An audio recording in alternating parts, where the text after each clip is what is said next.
Monsieur Testé. La parole est désormais à Monsieur Bastien Lachaud qui pose une question à Monsieur le ministre des Solidarités et de la Santé. Merci, Monsieur le Président. Mes chers collègues, Monsieur le Ministre, les gens ont faim. Voilà ce que disent aujourd'hui les bénévoles associatifs en Seine-Saint-Denis. Car en Seine-Saint-Denis, le coronavirus ne tue pas seulement davantage qu'ailleurs. L'épidémie et ses conséquences plongent aussi de nombreux habitants déjà fragiles dans une précarité plus grande encore. Dans un département où près de 28% des habitants vivent sous le seuil de pauvreté, 2 fois la moyenne nationale.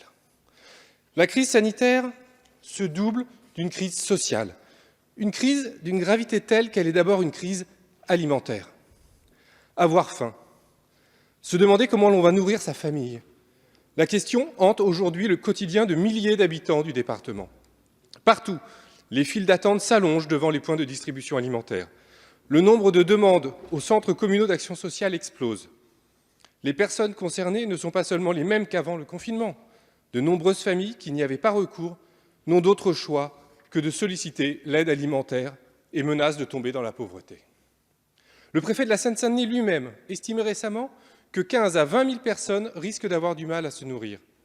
Beaucoup d'autres le peuvent encore, mais seulement au prix de choix déchirants, de privations indicibles. Une habitante d'Aubervilliers me témoignait encore il y a peu « Mon mari est intérimaire, depuis la mi-mars, il ne gagne plus rien.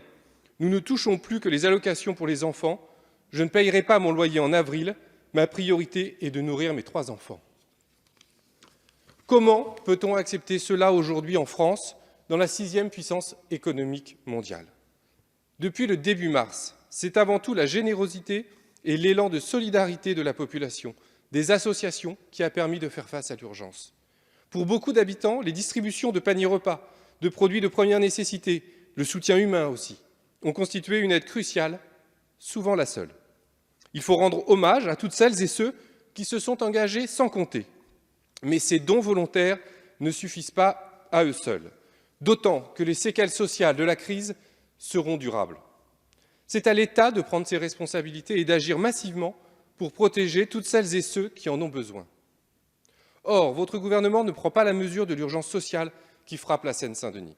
C'était déjà le cas avant la crise. Le plan pour le département annoncé par le Premier ministre en octobre dernier n'était pas à la hauteur. Votre surdité est plus grave encore aujourd'hui. L'aide exceptionnelle de 150 € et de 100 € par enfant que vous avez annoncée, versée une seule fois aux foyers les plus modestes, ne suffit pas. Pas plus que l'enveloppe des 39 millions d'euros destinés aux associations chargées de l'aide alimentaire et à la distribution de chèques d'urgence alimentaire. Vous pouvez faire plus, quand l'État a débloqué par exemple 7 milliards d'euros de prêts pour Air France-KLM. Les mesures qui pourraient être prises immédiatement sont pourtant simples.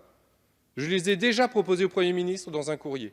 Encadrer les prix des produits alimentaires de première nécessité, doubler la prime aux ménages les plus modestes et la pérenniser jusqu'à la fin de la crise, mettre en place un soutien vraiment massif de l'État aux collectivités locales et aux associations, suspendre les loyers des personnes en difficulté en compensant les bailleurs.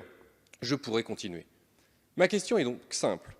Quand allez-vous prendre la mesure de la crise et de ses conséquences sociales?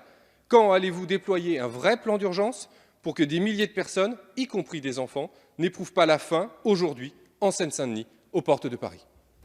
Merci beaucoup, Monsieur Lachaud. La parole est à Madame Christelle Dubos, secrétaire d'État auprès du ministre des Solidarités et de la Santé, qui vous apporte sa réponse.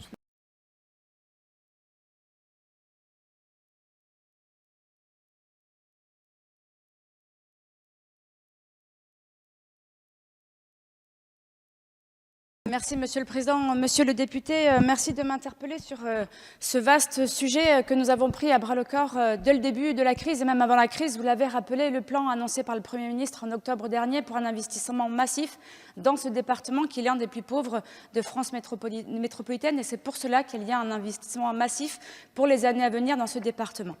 Vous m'interpellez concernant l'aide alimentaire. Permettez-moi de rappeler que l'aide alimentaire est peut-être certes gérée par des associations, mais qu'elle bénéficie d'un soutien fort et important financièrement de la part de l'État. 115 millions d'euros de budget annuel de l'aide alimentaire, et quand nous apportons 39 millions dans le cadre d'un plan d'urgence de soutien à l'aide alimentaire, c'est bien un tiers de budget que nous rajoutons auprès des associations, auprès des familles pour venir en termes de difficultés dans ce cadre de la crise où on a vu en effet une augmentation.